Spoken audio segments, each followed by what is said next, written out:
If I bleed tonight, if I am sad tonight, I don't have a job to find.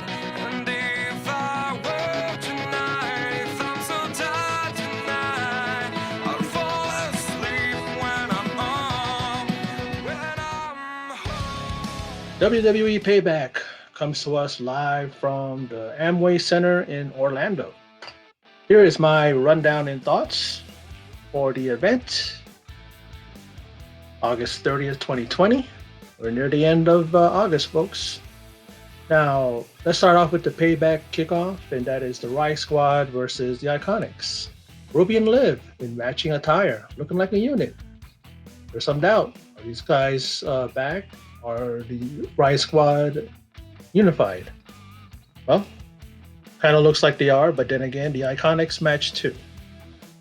Now, WWE, they continue to build tension and issues with the Riot Squad. I hate how Liv is so gullible during this match to even think Ruby would hit her from behind. Like the writers are so lazy to build up a possible feud, just use the old, mistrust, why not? But Liv tags in and all seems well, maybe. And the Riot Squad showing that they are a well-oiled unit. Double knees by Liv, followed by a right kick by Ruby, and they scored a victory in a possible match for the tag team titles down the road. I'd like to see that. Now, main card. Bobby Lashley and Apollo Crews for the US title. Very athletic showing from Crews, but the power game is in Lashley's favor. And this is the first time in a long while that US title has been showcasing an intriguing storyline worth watching. Even though he showed heart and pushing him to the limit, Apollo ends up in the clutches of the full Lashley, and he taps out, and Lashley becomes the new US champ. Now, Big E versus Sheamus. Now, these two are like bulls in that ring, jockeying for position and attempts to set a dominant pace.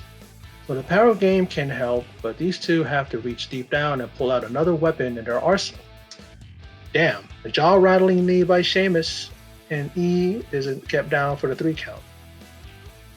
An attempted brogue kick is avoided, and Big E connects with the big ending for the 1-2-3, and Big E continues his winning ways, and I can see them building them up for a possible run at the Universal title.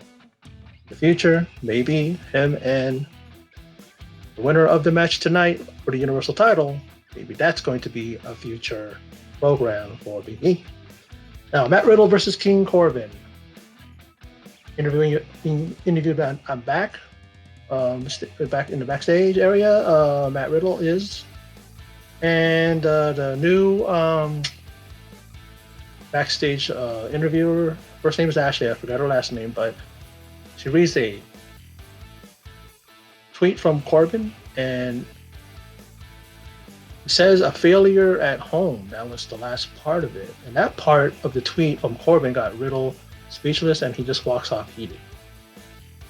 Riddle pretty much said, Corbin pretty much said, he's going to prove he's a failure in WWE. Just like he's a failure at home. I don't know about what's going on in his personal life, but that pretty much, it really, hit home with him. So, don't know what that's about, but let's see how that factors in as he faces Corbin. Now, backstage, we see more tension between the duo of Baszler and Jax as they prepare to face the women's tag team champs, the Golden Boar Models. Now, Riddle versus Corbin. The match is on, and Corbin clotheslines the original Bro just as he kicks off his sandals.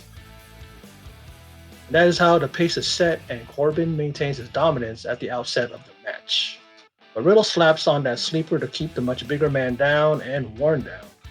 But Corbin showing why his size is the advantage and proceeds to talk as well as beat him down. And that deep 6 is such a sweet move and devastating as well. Much as I've had issues with him in the past, but I never ever have said that he doesn't have a skill set, and his deep 6 is probably one of the best moves that I've ever seen. Now, a Bro to sleep at the end of the match. And a floating bro is hit, and Matt Riddle wins the match. At least we didn't see Bro Derek. I hate hearing that name, the name of his finisher that he usually uses, and he wins the match. Now he's backstage, and he gets attacked by Corbin. And this rivalry may not be over. Now, WWE Women's Title match: the Golden Boar Models versus Baszler and Jax. 324 days as SmackDown champion. As Bayley walks down, joined with her best friend, Sasha Banks, in defending their tag team gold. And why is Nia wearing a Nobody's Meaner Than Tamina shirt? Yeah, I noticed that. As she was walking down, she tore it off, but I'm like, oh, why is she wearing it? She doesn't have her own, what do you call it? Her own thing? Merchandise? Now, backstage, Jack said, follow my lead. And Baszler said, just stay out of my way. So, will these two coexist? We shall soon see. And the champs are smart at the outset and isolate each of their opponents, but don't count the challengers out. I mean, because individually they can still get it done. And even though I know Jack's issues in the ring, at times she does show flashes of what she can do. And this match is pretty decent, and what a finish as Shayna locks in the Muda lock on Sasha and a cue for the clutch on Bayley and taps them out both at the same time. And your new tag team champs of the women's division is Nia Jax and Shayna Baszler, who are excited. Well, Jax was showing more excitement. Shayna Baszler was just like, hey, yeah, we're going to go celebrate. So they're the champs, and good on them. As it was getting old, the Golden Boar Models having all the gold. Now, Keith Lee versus Randy Orton.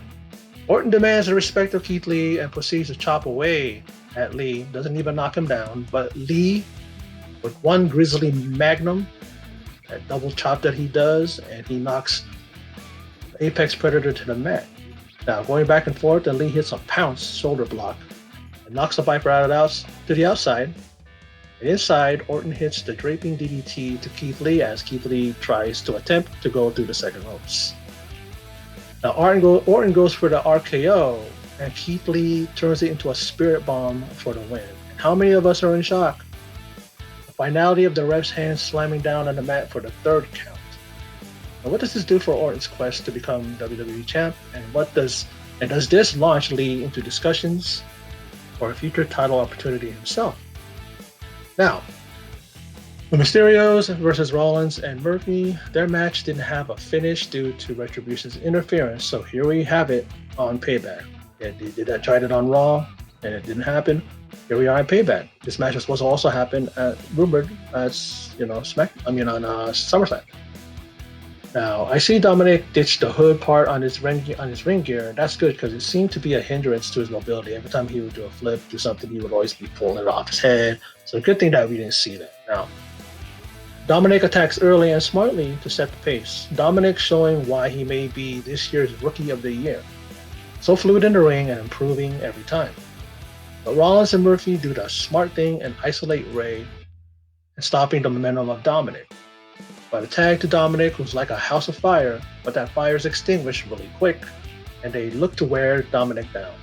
By the tag to Dominik, but Dominik turns the tide his side and gets the tag to Father Ray, and Ray shows us why age doesn't matter. He puts on a clinic and dominates the Monday Night Messiah. A double knees to Ray as he attempts to a frog splash, and Rollins takes over. And an attempt at a stomp but misses, but Rollins resumes his control and takes out Dominik with the aid of Murphy. But a miscue by Murphy, and Rollins and Dominik hit a 619. And Rollins and Dominik hits the 619 and follows up with a frog splash to secure the win for he and his dad and the family name Mysterio. Now up next is the Universal title match, and what is up with the graphic of all three competitors? It looks slapped together haphazardly. But anyway, who will come out victorious after all is said and done? Why did the Fiend win the title? This is a side note. Why did the Fiend win the title at SummerSlam? Braun should have retained, get attacked by Roman, and set up this triple threat match. It is rumored that Roman will become Universal Champ, so why only have the Fiend be champ for a week? Anyway, Strowman attacks early as the Fiend's entrance theme is playing. But in the meantime, Reigns isn't even in the match yet. What's up with that? And as the Fiend decimates Strowman, the announcer's desk, we see Alexa backstage viewing the match. Strowman gets the match back in his control, and the Fiend fights back, and we see no holds barred rules favoring both men. But where is Reigns? Is he gonna pick the bones clean and win the match easily after both his opponents beat each other within an inch of their lives? I see Reigns running in and spearing the Fiend or Strowman to win and winning that way. But we then get the ring imploding after a superplex. Okay, what is this now? We saw it with the Big Show and Mark Henry, Big Show and Rock. It's like, why? To me, it was just like, okay, the same spot again. It doesn't have that same thing, but I like the fact that you saw Charles Robinson selling it, and he pretty much throws himself out of the ring, which is fucking pretty funny. But they didn't need to do that. I didn't. It really didn't serve nothing. But let's go with that. Let's continue. We then get Reigns' music, and with Heyman in tow, who's holding the contract, which Roman signs, and he attempts to pin the Fiend. He's carrying a chair to the ring. He attempts to pin the Fiend. It's a no-go. Strowman, no luck. This while he waylays Strowman with chair shots, and Reigns' heel turn is confirmed with his antics. And in the end, he hits a spear and regains the Universal title. Hits a spear on Strowman. And he regains the Universal title, which he never lost. He then stands tall at the top of the rampway with Paul Heyman by his side. And since the Fiend didn't get the pin, no doubt they're going to have a program with the both of them. You know, they're going to do something maybe at Night of Champions. We'll see. This is going to happen September the 20th. We're going to see Roman Reigns put that title on the line against the former champ who only held the title for a week. Thank you, WWE. Many people are going to keep saying how much you keep burying Bray Wyatt. Well, that's my video, and for those of you who stopped by and checked it out, I appreciate it. And in closing, and as always, take care.